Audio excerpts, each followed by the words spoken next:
है, लेकिन पंच परावर्तन भी एक संसार की को वर्णन करने की विधा है। ये भी बहुत अद्भुत विधा है। हमें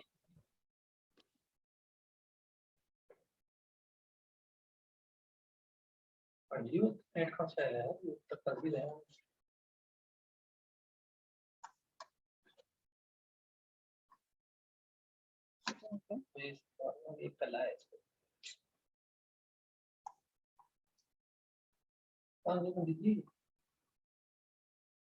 ऊपर देखो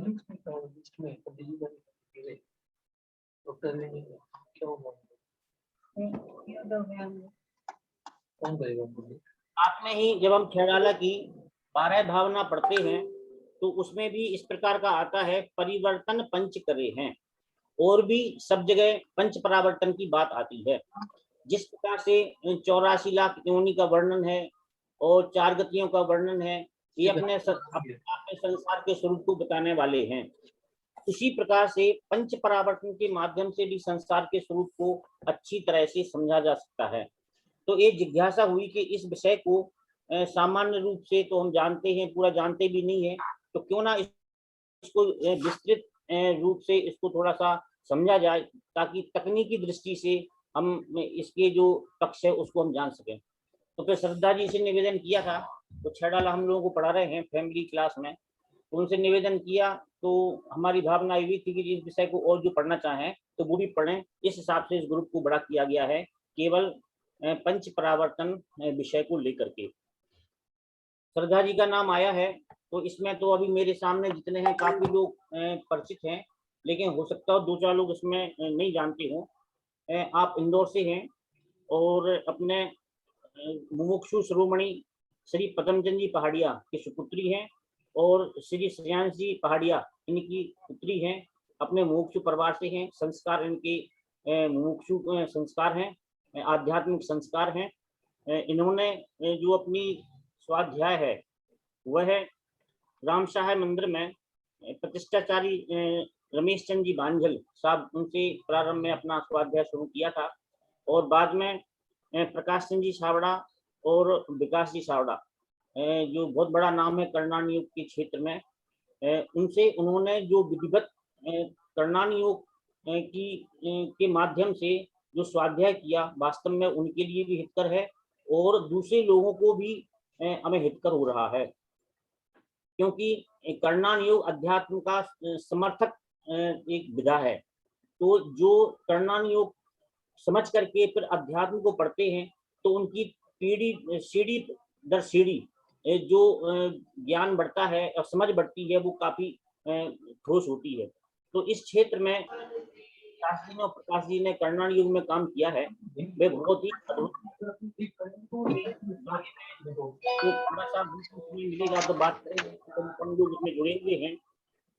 उन्होंने जो भी दोनों इंजीनियर हैं दोनों भाई, और इनकी मिसेज भी जैसे इन्होंने अमेरिका में सर्विस की है, वहाँ से रिटर्न आकर के और निर्विक्त होकर के बिल्कुल सादा जीवन जीते हुए, ब्रह्मचर्य से रहते हुए, जैसे ज्ञानमय जो वैराग्यमय जो ज्ञान होता है वही वास्तव में सार्थक है और संस्कारवान होता है।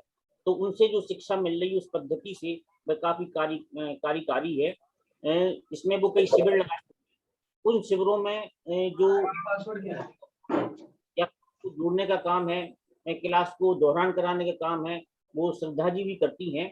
तो इस चीज को जो जुड़े हुए हैं उन शिविरों से, उनके बारे में वो सब जानते हैं। तो इन्होंने इसकी शिक्षा अच्छी तरह से ग्रहण की है।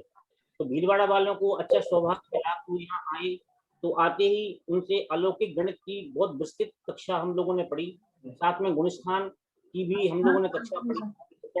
विषयक काफी विषय इनसे हमने सीखे हुए हैं। और उनके जो पतिदेव हैं अंकित जी, वह वो बहुत ही शालीन और धैर्यवान, ज्ञानवान, रुचिवान जीव हैं।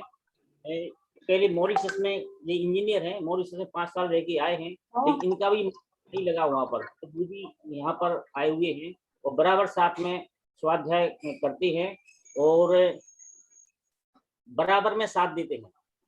जैसे श्रद्धा जी का जो तकनीक पक्ष है जो करने का, वो अंकित जी देख रहे हैं, बहुत रुचिवंत भव्य जीव हैं।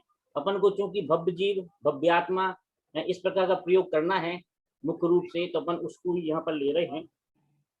अब मैं ज्यादा समय नहीं लेते हुए, विषय बहुत गंभीर है।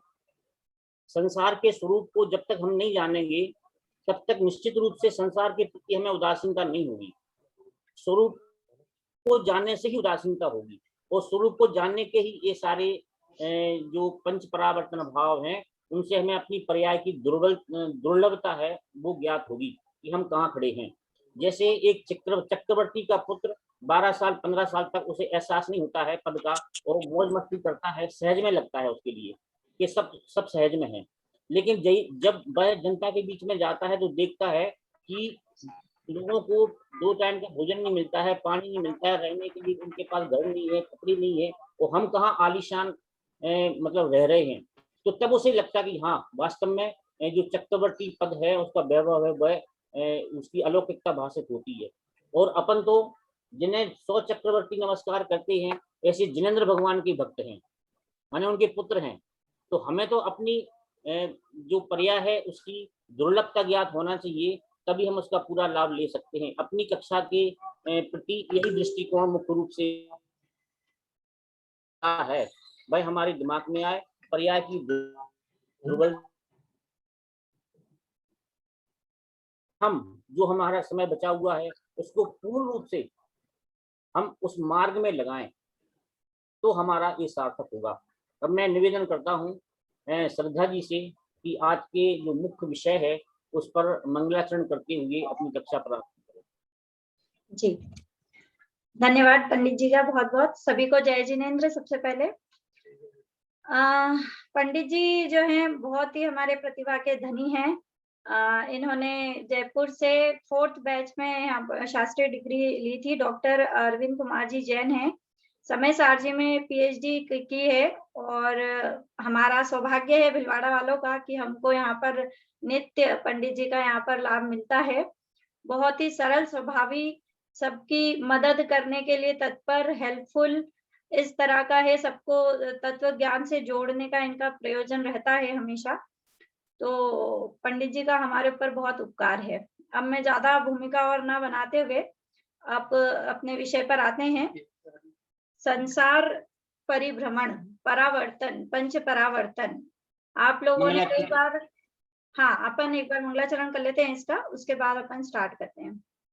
हाथ जोड़ लीजिए सभी जने। नमो अरहन्ताणं, नमो सिद्धाणं, नमो आयर्याणं, नमो वज्रायाणं, नमो लोई सब्बसाहूणं, मंगलं भगवान वीरो, मंगलं गौतमो गणी, मंगलं कुंद कुंदात्यो, जैन धर्मोस्तु मंगलम।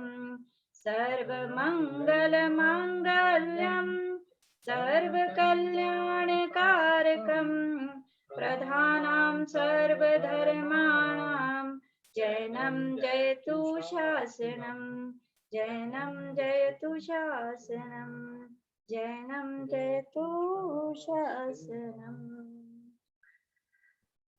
ये जो पंच परावर्तन है, कोमट सार जी जीव कांड जी में दिया हुआ है, वहीं से हमने यहाँ पर ये प्रकरण लिया है। कोमट सार जी जीव कांड जी में मार्गणा, 14 मार्गणाओं का वर्णन दिया हुआ है। तो 14 मार्गणा में से एक है भव्यत्व मार्गणा। उस भव्यत्व मार्गणा में इस पंच परावर्तन का स्वरूप पूरा बताया गया है। जो नोट्स आपको दिए गए हैं वो मिसेस सारिका छाबड़ा, जो कि भैया विकास जी छाबड़ा भी, जिनका परिचय सुना आपने, उन्हीं के द्वारा प्रिपेयर करे हुए हैं ये नोट्स, वही हमने आपको प्रोवाइड किए हैं। चलिए अब अपन ज्यादा कुछ समय नहीं लेते हुए सीधे अपन अपने उसमें आते हैं कि क्या होता है पंच परावर्तन। पंच परावर्तन का नाम आपने काफी बार सुना होगा। इसी को संसार परिभ्रमण भी कहते हैं, परावर्तन भी कहते हैं, परिवर्तन भी कहते हैं, है ना। और 12 भावना में एक भावना होती है संसार भावना, सभी ने सुनी होगी। संसार भावना नाम की एक भावना भी होती है। तो ये संसार आखिरकार होता क्या है? क्या है ये संसार? ये क्या बाह्य जगत जो है उसको संसार कहते हैं या ये कोई और चीज है? तो संसार जो है वो 2 शब्दों से मिलकर के बना है, सम प्लस स्र। स्र यानी होता है शरण, शरण यानी संसरण करना, और सम यानी सम्यक, यानी सम्यक प्रकार से संसरण करना। सम्यक प्रकार मतलब सम्यक्त को छोड़ करके संसार में परावर्तन परिभ्रमण करना, सम्यक्त से हटना, उसको कहते हैं संसार। यानी आवाज आ रही है आप लोगों को? कोई बोले एक जना अनम्यूट करके। अब आई थोड़ी आवाज। आवाज आवाज आ रही? अब आई है दीदी, अच्छा, कट हो गई थी आवाज, बीच में बंद हो गई थी। ओके ओके, फिर से बता देती हूँ मैं। जो पंच परावर्तन है, पंच यानी 5, परिवर्तन यानी संसार, संसार में परिभ्रमण करना, वो होता है पंच परावर्तन। ठीक है। द्रव्य, क्षेत्र, काल, भव और भाव, ये 5 प्रकार के। आप म्यूट कर लीजिए, ये बंद कर, श्रेया म्यूट कर लीजिए। द्रव्य, क्षेत्र, काल, भव और भाव। तो यहाँ पर भव को पहले लिया है, भाव को बाद में लिया है। समझेंगे? श्रेया, पापा आप ऑन कर लीजिए, अपना म्यूट कर लीजिए। हाँ। तो यहाँ पर ये जो है भव को पहले लिया है, भाव को बाद में लिया है। इसका रीजन हम आपको बताएंगे बाद में। आपको स्क्रीन पे दिख रहा है, पीडीएफ दिख रहा है? ठीक है, हाँ दिख रहा है। ठीक है। यहाँ पर 5 प्रकार का परावर्तन है, द्रव्य, क्षेत्र, काल, भव और भाव। इसके टाइप्स हमने बताए हुए हैं। द्रव्य होता है 2 प्रकार का, नो कर्म और कर्म परावर्तन। क्षेत्र होता है 2 प्रकार का, स्वक्षेत्र, पर क्षेत्र। काल होता है उत्सर्पणी, अवसर्पणी। अभी अपन सिर्फ नाम पढ़ रहे हैं, इनको डिटेल में पढ़ेंगे बाद में अपन। भव, भव यानी नरक, तिर्यंच, मनुष्य, देव, ये जो 4 प्रकार के हमको गतियां दिखती है वो। और भाव में आता है स्थिति स्थान, कषाय स्थान, अनुभाग स्थान और योग स्थान। आपने नहीं भी नाम सुने होंगे तो आप घबराए नहीं, आराम से अपन धीरे धीरे पढ़ेंगे, आपको सब कुछ समझ में आ जाएगा। ठीक है। अब ये एक्चुअली परावर्तन जो चीज है वो होती क्या है? तो आप देखिए, कोई भी चीज जो होती है वो अपने आप को रिपीट करती है। रिपीट किस हिसाब से करती है कि जैसे आप देखेंगे वीक होता है तो संडे आता है, फिर संडे के बाद मंडे आता है, ट्यूसडे आता है, तो थोड़े टाइम बाद वापिस से संडे आता है ना। ऐसे ही मंथ होते हैं, जनवरी आता है, फिर पूरा साल निकल करके वापस से जनवरी आता है। तो इस प्रकार से चीजें रिपीटेडली आती है ना। और सेम ही हमको यहाँ पर परावर्तन में करना है कि परावर्तन चीज ये है कि जो भी आप प्राप्त कर रहे हो वो कितने टाइम बाद आप वापस होगा वही चीज प्राप्त करते हो, और वो कितनी टाइम, नंबर ऑफ टाइम्स आप प्राप्त करते हो, उसको ही यहाँ पर अपन परावर्तन में सब कुछ पढ़ेंगे। ठीक है।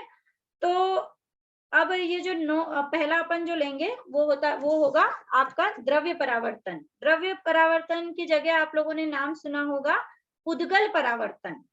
ये काफी नाम चलता है, अर्ध पुद्गल परावर्तन या परावर्तन, ये नाम काफी पॉपुलर है, उसी को द्रव्य परावर्तन कहते हैं। ठीक है। और अर्ध पुद्गल परावर्तन बहुत फेमस है, वो हम आगे जाके देखेंगे कि वो क्या होता है, उसमें किस तरह की बातें बनती हैं। अब अपन स्टार्ट करते हैं यहाँ से द्रव्य परावर्तन।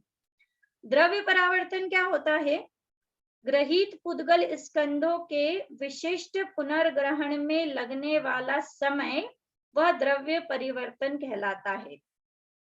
अब आप पूछेंगे ग्रहित क्या होता है, पुद्गल स्कंद क्या होते हैं, ये तो हमको थोड़ा टफ पड़ रहा है, तो कोई बात नहीं, आपको धीरे धीरे से समझ में सारी चीजें आ जाएंगी। देखिए, पहले मैं आपको वर्गणा पुद्गल के बारे में थोड़ा सा बताना चाहूंगी कि जो वर्गणा होती है वो वर्गणा 23 प्रकार की संसार में पाई जाती है। आपने सुना होगा कर्म के बारे में, कर्म हमसे हमेशा अटैच होते रहते हैं, हर समय हमारे भावों के कारण से कर्म आकर के आत्मा से जुड़ते हैं। तो कर्म क्या होते हैं? पुद्गल होते हैं। पुद्गल कारमाण वर्गणा जो है वो पुद्गल है, ठीक है। तो ये एक टाइप है पुद्गल का। ऐसे कितने टाइप की वर्गणाएं होती हैं? तो ऐसे 23 प्रकार की वर्गणाएं, पुद्गल वर्गणाएं इस पूरे लोक में पाई जाती हैं। 23 टाइप्स की वर्गणाएं होती हैं, ठीक है। उन्हीं में से एक कारमान वर्गणा है, उन्हीं में से एक है आहार वर्गणा। देखो, कुछ भाषा वर्गणा होती है, कुछ मन वर्गणा होती है ना। तो यहाँ पर इसी प्रकार से एक क्या होती है? आहार वर्गणा। वो आहार वर्गणा क्या काम करती है कि उसी से हमारा ये शरीर बना हुआ है। 3 प्रकार के जो हमारे शरीर हैं, 3 हमारे नहीं, मतलब 3 जो 5 प्रकार के शरीर होते हैं, उनमें से 3 प्रकार के जो शरीर हैं, औदारिक, वैक्रियक और आहारक, वो जो हैं वो आहार वर्गणाओं से मिलकर के बनते हैं। मतलब जिन वर्गणाओं से ये हमें अपना शरीर दिखाई देता है, वो सब कौन सी वर्गणाएं हैं? आहार वर्गणाएं हैं, ठीक है। तो ये जो पुद्गल स्कंद लिखे हुए हैं, मतलब कौन सा पुद्गल स्कंद लेना है यहाँ पर? अभी आहार वर्गणाओं का पुद्गल स्कंद, ठीक है। अब ये पुद्गल स्कंद को जैसे आपने एक बार ग्रहण कर लिया, ठीक है, तो उसकी कुछ ना कुछ विशेषताएं होती हैं। उससे पहले चलो अपन और आगे थोड़ा पढ़ लेते हैं, फिर हम आपको और बता देंगे। अब द्रव्य परिवर्तन पूरा किस प्रकार से होगा कि एक होगा नो कर्म परिवर्तन, एक होगा कर्म परिवर्तन। दोनों को जब अपन मिला देंगे, यानी दोनों में लगने वाला जो समय होगा वो पूरा कहलाएगा द्रव्य परिवर्तन, ठीक है। इनमें कितना समय लगता है, ये अपन एक यंत्र होता है, यंत्र के द्वारा आपको बताया जाएगा कि इनमें लगने वाला समय जो है वो कितना होता है, ठीक है। लेकिन अभी आपको सामान्य रूप से देखना है नो कर्म परिवर्तन प्लस कर्म परिवर्तन। अभी हम आपको सब कुछ बताएंगे कि नो कर्म क्या है, कर्म क्या है, लेकिन जो पूरा पुद्गल द्रव्य परावर्तन है वो कितना होता है? नो कर्म परावर्तन प्लस कर्म परावर्तन, ये आपको याद रखना है, ठीक। अब अपन चालू करते हैं नो कर्म पुद्गल परिवर्तन, ठीक है। आपको मैं पहले नो कर्म वर्गणा बता देती हूँ। नो कर्म वर्गणा वही जो अभी मैंने बताई कि जो हमारा जो शरीर है वो जिन पुद्गल वर्गणाओं से मिलकर के बनता है उनको नो कर्म पुद्गल वर्गणाएं कहते हैं। शरीर को नो कर्म कहते हैं, ये आपने सुना होगा कई बार, ठीक है। अब ये जो नो कर्म है ये प्रति समय जीव से अटैच होते रहते हैं। अभी भी आप बैठे हैं तो अभी आपके आहार चल रहा है कि नहीं चल रहा है? तो आप बोलोगे हमारे तो रात में भोजन,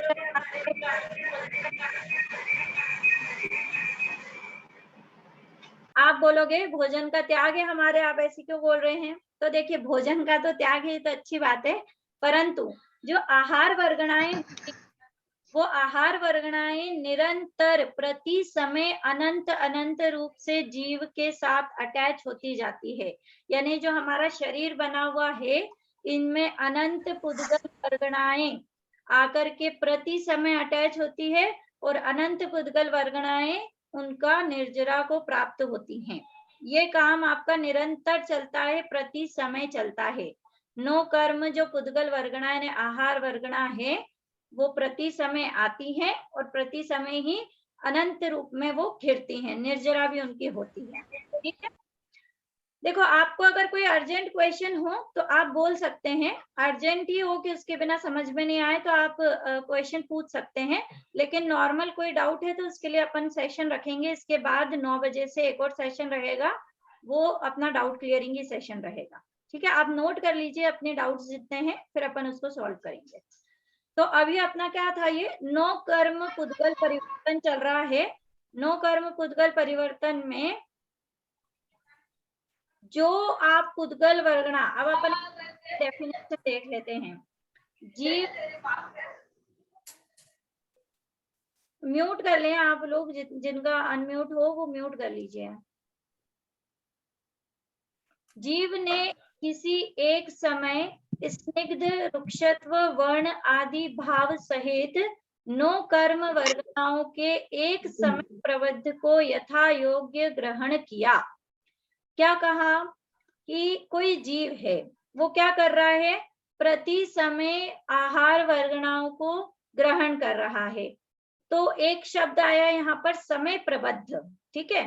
तो क्या होता है कि जीव कभी भी एक दो वर्गनाओं को ग्रहण नहीं करता, वो कितनी वर्गनाओं को एक साथ ग्रहण करता है, अनंत अनंत वर्गना को एक साथ ग्रहण करता है, और अनंत वर्गनाओं की ही निर्जरा होती है। तो वो जो अनंत वर्गना है, वो जो उसका जो माप है उसको कहते हैं समय प्रबद्ध। स्क्रीन पे देखिए आप, एक समय में जीव से संबंध होने वाले 9 कर्म या कर्म के परमाणुओं को समय प्रबद्ध कहते हैं। एक समय में देखो, ये काम बहुत सारे समयों में नहीं हो रहा है, ये प्रति समय चलता है। समय यानी बहुत छोटी सी इकाई है समय।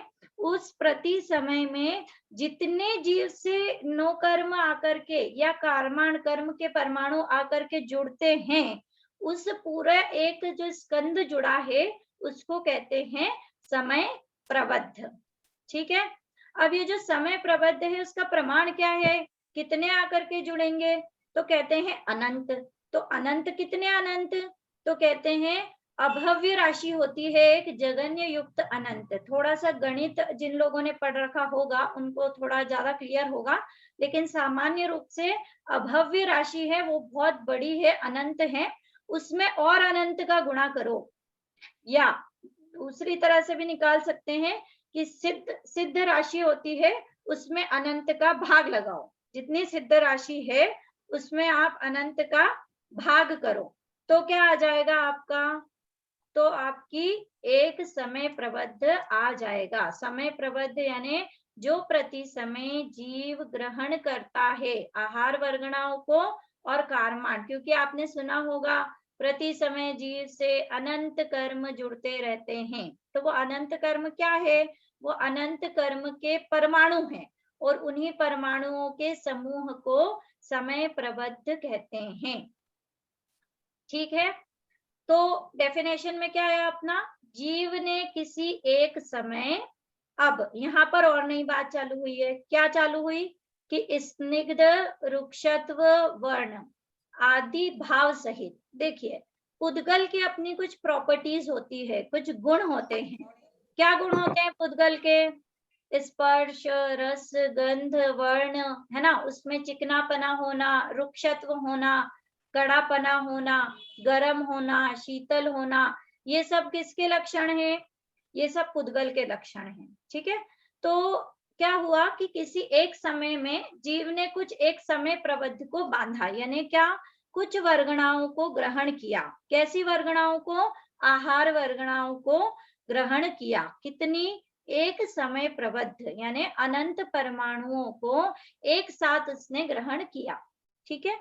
अब फिर क्या होता है कि द्वितीय आदि समय से इनकी निर्जरा करके इनको अपन छोड़ते जाते हैं। जैसे आपने एक समय प्रबद्ध किया, तो जिस समय किया है उसके सेकंड समय से ही उसके जो कुछ पार्टिकल्स हैं वो निर्जरित होना स्टार्ट हो जाते हैं, यानी हमारे शरीर से वो निकलना स्टार्ट हो जाते हैं। छोटे होते हैं इसलिए आपको दिखते नहीं है, नहीं तो आप बोलोगे हमारे शरीर से तो कुछ नहीं निकलता, हमको तो नहीं दिखता है।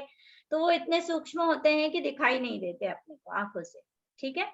तो क्या होता है कि जो आपने एक समय प्रबद्ध ग्रहण किया है वो द्वितीय समय से इनकी निर्जरा होना स्टार्ट हो जाती है। किन की, जो आहार वर्गणाएं आपने ग्रहण करी है उनकी। ठीक है। अब क्या होगा कि अनंत बार अग्रहित परमाणुओं को ग्रहण करके छोड़ा, फिर अनंत बार मिश्र परमाणुओं को ग्रहण करके छोड़ा, फिर अनंत बार ग्रहित परमाणुओं को ग्रहण करके छोड़ा। ये आपको समझ में नहीं आ रहा होगा, कोई बात नहीं, अभी समझा देते हैं इसको। फिर क्या होगा, अभी इसको साइड में रखिए, लेकिन इसके बाद इतना काम होने के बाद क्या हो कि ऐसा होने के पश्चात जिस किसी काल में प्रथम समय में जो पुद्गल, जो आपको यहाँ का था ना किसी एक समय, तो उस समय में जो पुद्गल आपने बांधे, यानी जिन परमाणुओं के समूह को बांधा, वो के वो ही पुद्गल, वो के वो ही परमाणु वापस बंधे और क्या कंडीशन है कि जैसे स्निग्ध रुक्षत्व आदि गुण उसमें थे, ज्यादा कम नहीं होना चाहिए, जितना गर्म था, जितना ठंडा था, जितना चिकना था, जितना कड़ा था, जितना रूखा था, उतना ही होना चाहिए, वैसे के वैसे ही परमाणु होने चाहिए, उतने रुक्षत्व आदि से युक्त। ठीक है, तीसरी कंडीशन, तीसरी कौन सी कंडीशन है, जितनी संख्या में आपने ग्रहण करे, जैसे फॉर एग्जाम्पल आपने 100, अपन अभी छोटा एग्जाम्पल लेते हैं, जैसे 100 परमाणुओं को ग्रहण करा, तो 100 परमाणु को ग्रहण करा तो उतनी ही संख्या में वापस से ग्रहण करने पड़ेंगे। यानी आपको अगर 99 परमाणु मिल गए वैसे के वैसे तो काम नहीं चलेगा, आपको कितने परमाणु लेने पड़ेंगे, पूरे 100 के 100 लेने पड़ेंगे, जितने आपने उस फर्स्ट समय में बांधे थे उतने के उतने ही आपको वापस ग्रहण करने पड़ेंगे। और इस काल के समुदाय को क्या कहते हैं, नो कर्म द्रव्य परिवर्तन कहते हैं। अब अपन क्या है, ये थोड़ा सा टेक्निकल हो गया, अपन इसको एग्जाम्पल से समझते हैं तो आपको जल्दी समझ में आ जाएगा। ठीक है, दो एग्जाम्पल देते हैं। पहला एग्जाम्पल क्या है कि जैसे किसी ने किसी एक समय में कुछ चने की दाल खाई, है ना, चने की दाल खाई, यानी एक चने का टुकड़ा ले लो आप, चने की दाल का एक टुकड़ा ले लीजिए। ठीक है, तो चने की दाल का जो आपने टुकड़ा खाया, वो चने की दाल में कितने परमाणु हैं, अनंत परमाणु हैं, क्योंकि छोटे छोटे परमाणुओं के समूह से मिलकर के वो बनेगी, तो उसमें अनंत पुद्गल परमाणु हैं। अब आपने किसी समय उसको खाया, ठीक है, अब वो वैसा का वैसा ही परमाणु, वैसे ही चिकना होना चाहिए, वैसे ही शेप होना चाहिए, उतना ही उसमें गुण होना चाहिए, उतना ही येलो, जितना वो है उतना ही येलो होना चाहिए, ज्यादा कम नहीं होना चाहिए, उतना का उतना आपको वापस कभी किसी काल में जब वो मिल जाए, वापस आप उसका ग्रहण करो। ये कितना रेयर है।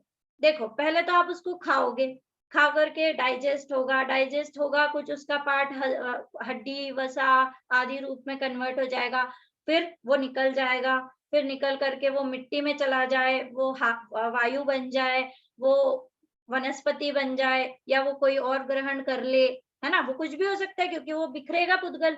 अब आप सोचो, उसके जो पुद्गल परमाणु थे अनंत, वो पूरे बिखर गए, पूरे लोक में बिखर गए, कोई ऊपर चला गया, कोई नीचे चला गया, कोई कहीं चला गया।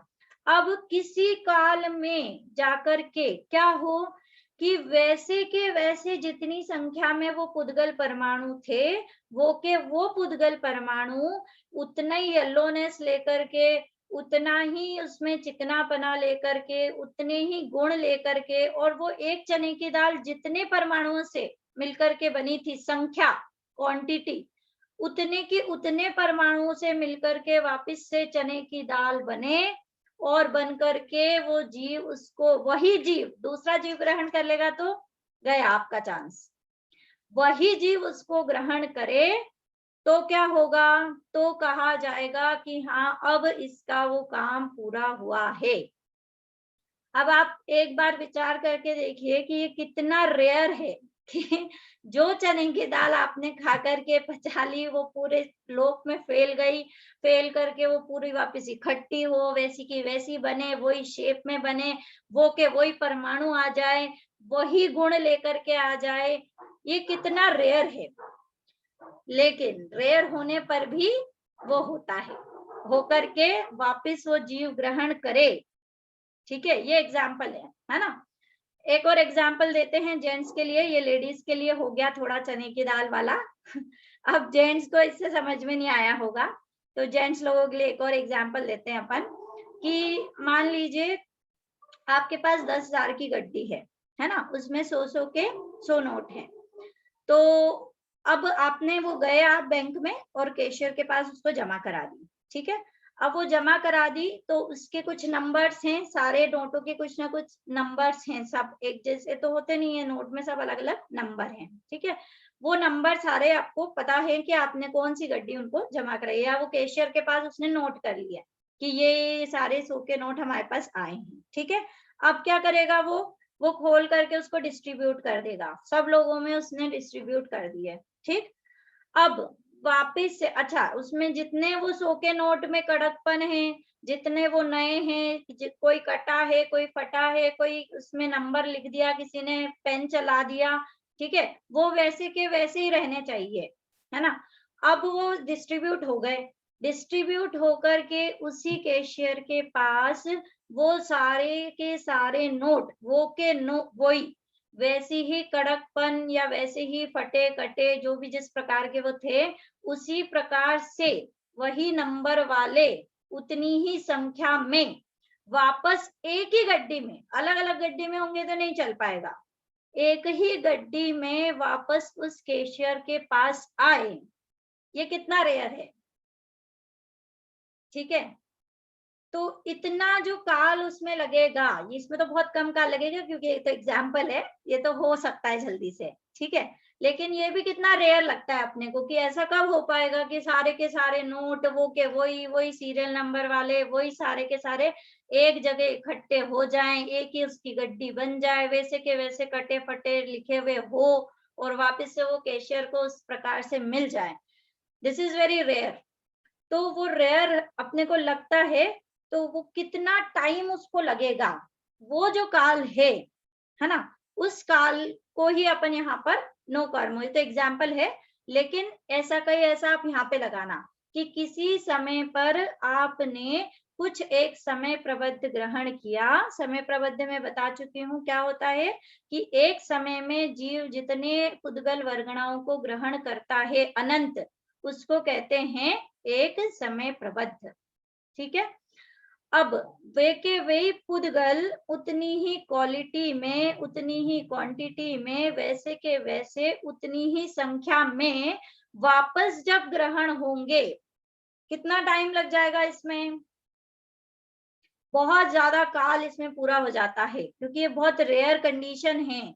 वो तो 3 लोक में फैल गए, अब वो सब फैल करके वापस से आपके पास एक ही समय प्रबद्ध में एक ही समय में एक साथ ग्रहण हो सके, ये कंडीशन क्या है, बहुत ज्यादा रेयर है, ठीक है। आप लोगों को समझ में आ रहा है? सब लोग म्यूट है तो मुझे नहीं समझ में आ रहा कि आपको समझ में आ रहा है कि नहीं। आस्था कहाँ है? आस्था समझ में आ रहा है? हाँ आ रहा है।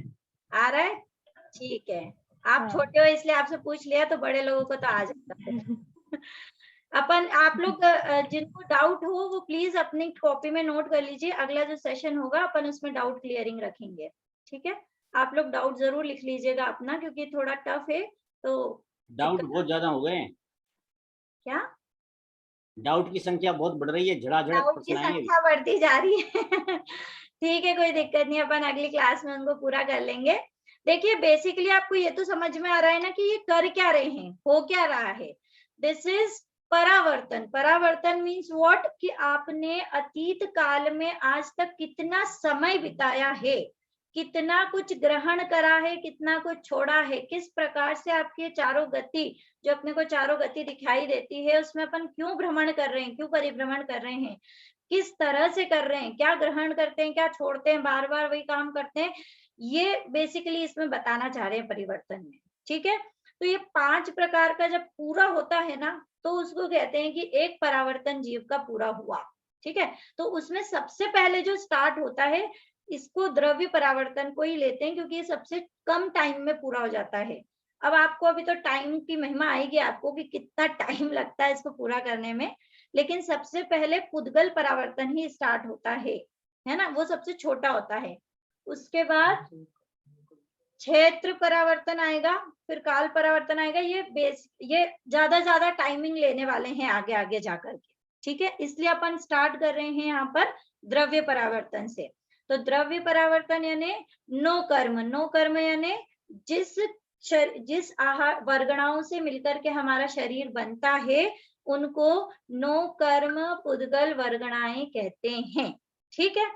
अब इसको करना है अपने को, तो ये बेसिकली होता क्या है कि आपने जिस समय किसी एक समय, अपन पर्टिकुलर एक समय उठा लीजिए, उस समय कोई समय प्रबद्ध ग्रहण किया, उस समय प्रबद्ध में जैसी जैसी जो पुद्गल वर्गणाएं थी, वैसी की वैसी, वैसे गुण लिए हुए, उतनी चिकनी, उतनी गर्म, उतनी ठंडी, उतनी ही क्वांटिटी में वापस से जीव कब ग्रहण करेगा, उसका ये पूरा टाइम का कैलकुलेशन है और ये बहुत रेयर है। अपने पास में 2 मिनट बाकी है। ओके 1 मिनट में अपन समापन करेंगे, 1 में जिनवाणी वगैरह हो जाएगी। जी ठीक है। एक तो 1 मिनट में हाँ, समापन 1 कर मिनट देंगे। में आपको ये बता देती हूँ बस। नो कर्म वर्गणा का जो ये डेफिनेशन है वो पढ़ लेते हैं अपन। औदारिक, वैक्रियक, आहारक, इन 3 शरीर रूप तथा 6 पर्याप्ति रूप होने योग्य पुद्गल वर्गणाओं को नौ कर्म वर्गणा कहते हैं। 3 प्रकार के शरीर हैं।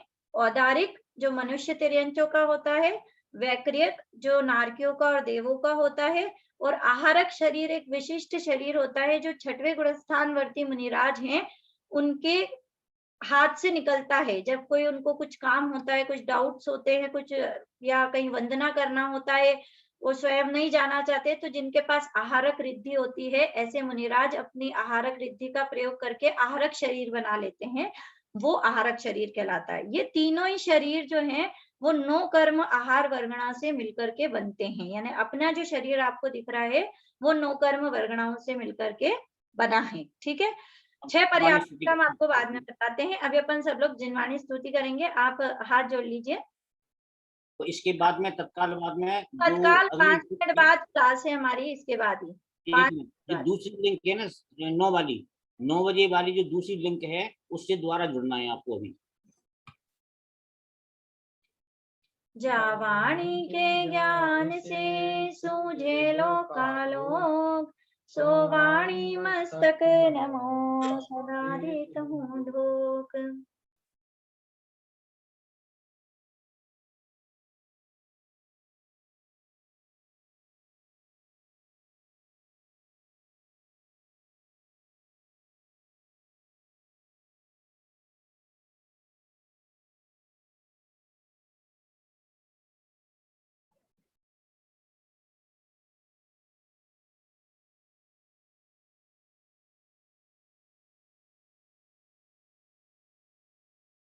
आप सभी लोग अपने डाउट्स लेके तैयार रहें। 9 बजे से हमारी वापस से कक्षा स्टार्ट होगी। आपके जितने डाउट्स हैं वो अपन इसमें कंटिन्यू करेंगे आगे।